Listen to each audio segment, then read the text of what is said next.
So when you're starting out, when you are starting to analyze a story, okay? Because when you're starting out writing a story, you can start in any way you want. You're just blasting down ideas. When you start analyzing that story, trying to put it together, see what you have, see what's working, see what's not, then you are going to start with the most important piece of the story, right? So we want to start from what is most important in your story and go down to what is less important, right?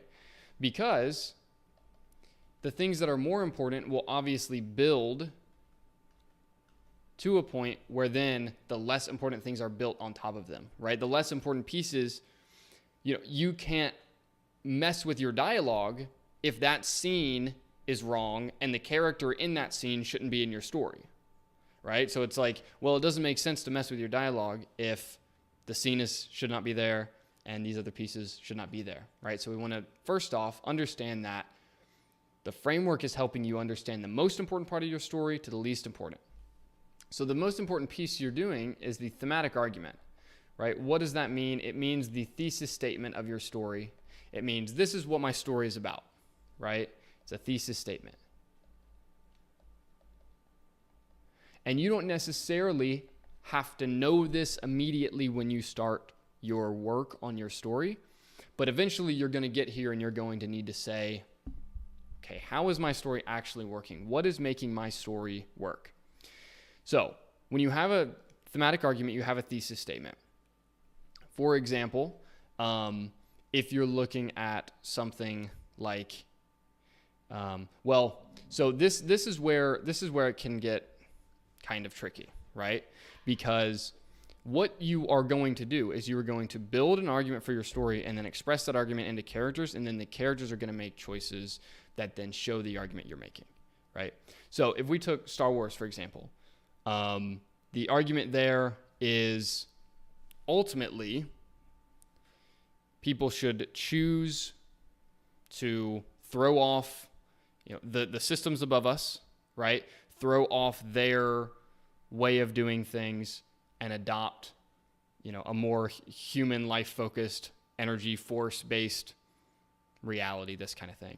That's kind of messy. I think a clearer one is probably, Little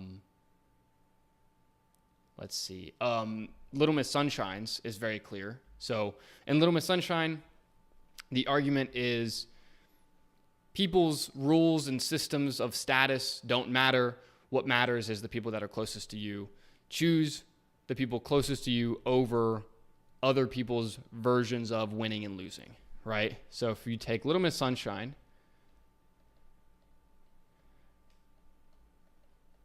it's making the argument, choose the people closest to you over playing status games, essentially. Version of that, right? Once you have this, now you have one side of your philosophical conflict already. So once you have your thematic argument, now you're coming down into here and you're setting up your philosophical conflict.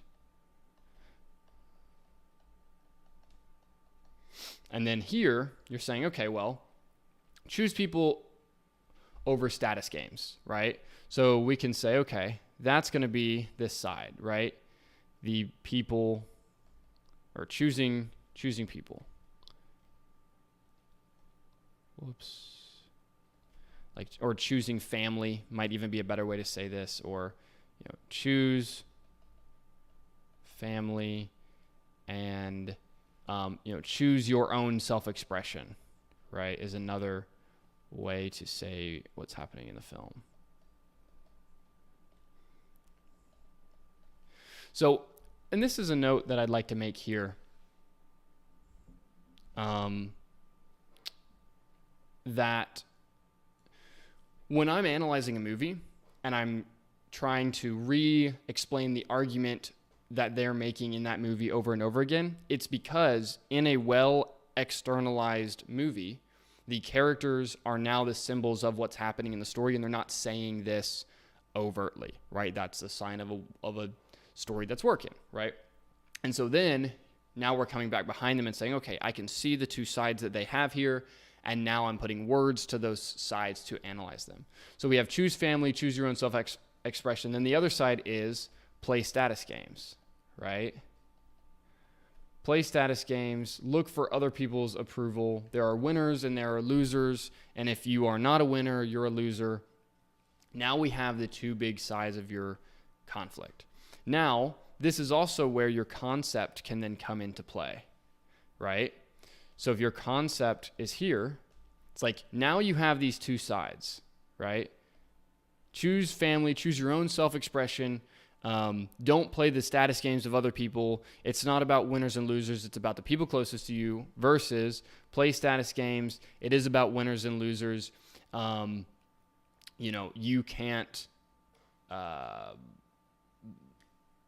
can't just hang out with losers. You have to go be a winner, right? Now you can then conceptualize these into the story itself, right? So how does this happen in this story? Well, the status games that are being played in Little Miss Sunshine is the beauty pageant, right? Our main character, Olive, wants to win a beauty pageant. Okay, what is that beauty pageant? Whoops. Why did it do that to me? No. Okay, there we go. Got to make sure you guys are seeing this all good. Great. Okay, so what is this beauty pageant? Okay, the beauty pageant, put this maybe here. The beauty pageant is an externalization of playing a status game, right? Status games are an idea. Don't play status games or play status games. That's an idea. Now, how do we take that idea and we place it into a story very clearly? Beauty pageant. Also, her father heavily believes in winners and losers and believes that you are absolutely one of the two. And he is desperately trying to get a book deal. Right? So her about this, essentially, it's like a motivational speaking book deal type thing. Right? So these are the status games being played in the story. And now we have the other side of the concept, which is the family, the dysfunctional family.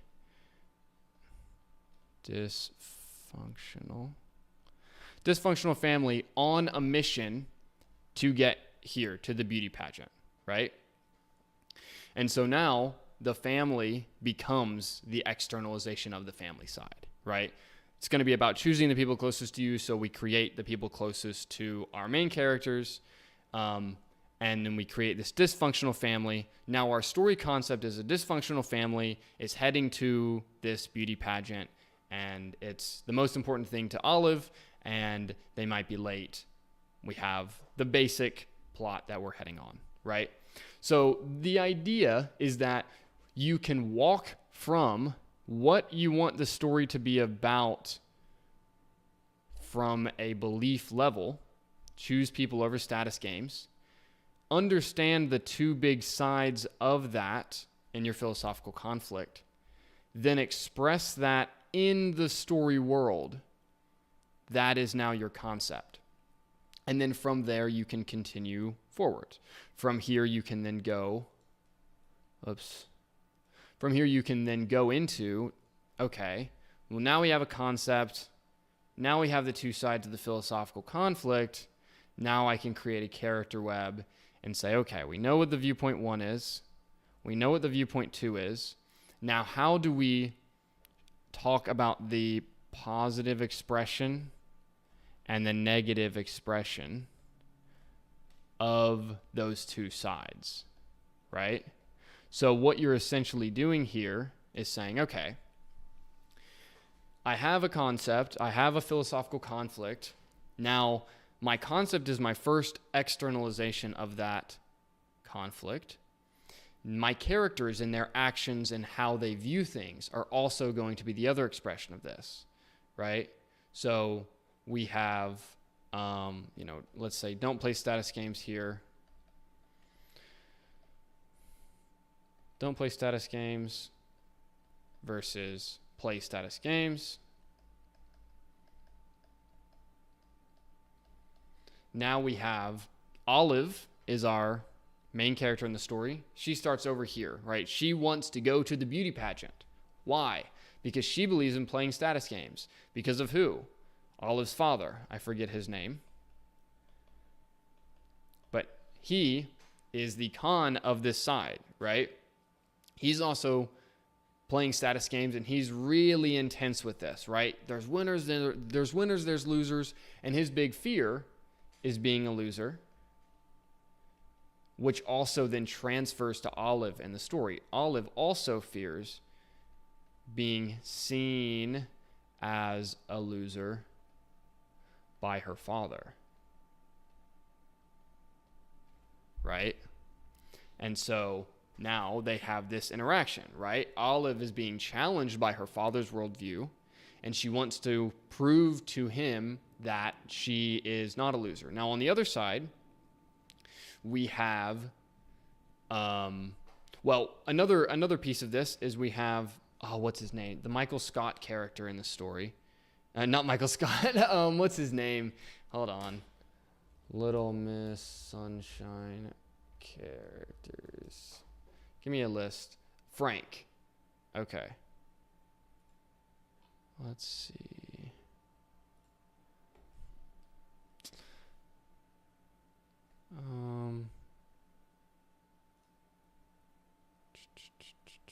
Making sure everybody can. Oh yeah, I do need to scroll down. Shoot.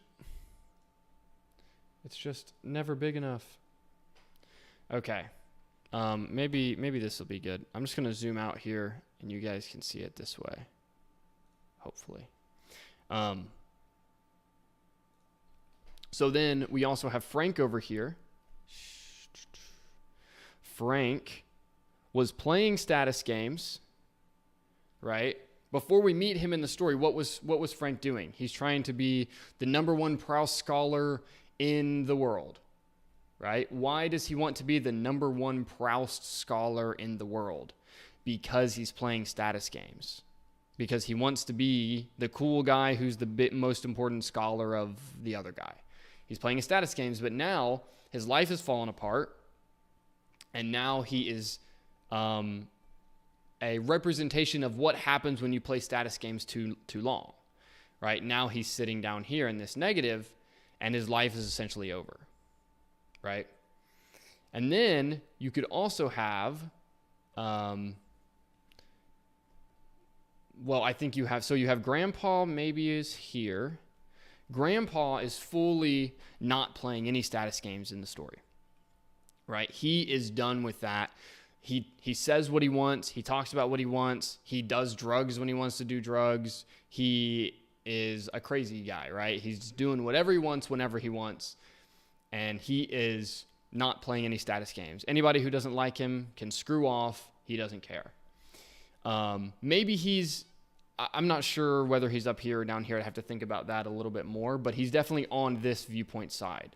But I think he is probably positive because he is the mentor character to Olive. So he's the most important sort of Yoda type character in this story who is mentoring our protagonist, right? We have her father speaking to her on one side, who he's the big voice on that side. Then on the other side, we have Grandpa, as well as Olive's mother, who I can't remember all of these character names, but she's also sitting over here, also not playing status games, but also wants Olive to be happy, right? So she is not playing a status game, but she's doing this beauty pageant because she wants Olive to be happy.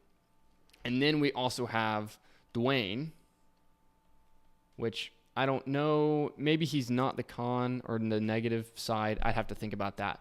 But Dwayne is trying to do his own, Dwayne is probably also playing status games because he's trying to become in the Air Force, and that's his whole big goal. So he is also likely sitting over here. He's not here, at least when we meet him. And so then Dwayne is also starting the story over on this side because he's trying to get into the Air Force. He is working really hard to do that, and he's taken a vow of silence. And he's doing his own way of playing this game, but he's still playing the game, right? He's trying to rebel, but his father admires him. And that's how I was thinking here that he has to be over here on this viewpoint 2 side because his father admires him for what he's doing. He's working hard. He has this goal because him and his father agree, even though the way that they're going after what they want is very, very different. Who's the negative here? I would have to give some thought to that. I'm not quite sure. Maybe it's grandpa, but that probably doesn't make sense. I'm not quite sure who it might be there, but that helps. Hopefully that helps to give a sense of what your thematic argument is, how this is then coming into your philosophical conflict to create these two meaningful sides in opposition, create these two sides of your concept, right? Which all these are is, okay, now we can brainstorm what our story's actually going to be about, right? Like the concept and the characters, this is what your story's about. Like this is what we are watching on the screen happening. Okay, we're not watching this stuff happen on the screen, but you have to know this and inject it fully into the story so that this piece down here is super powerful, super meaningful. So hopefully that is helpful to you guys.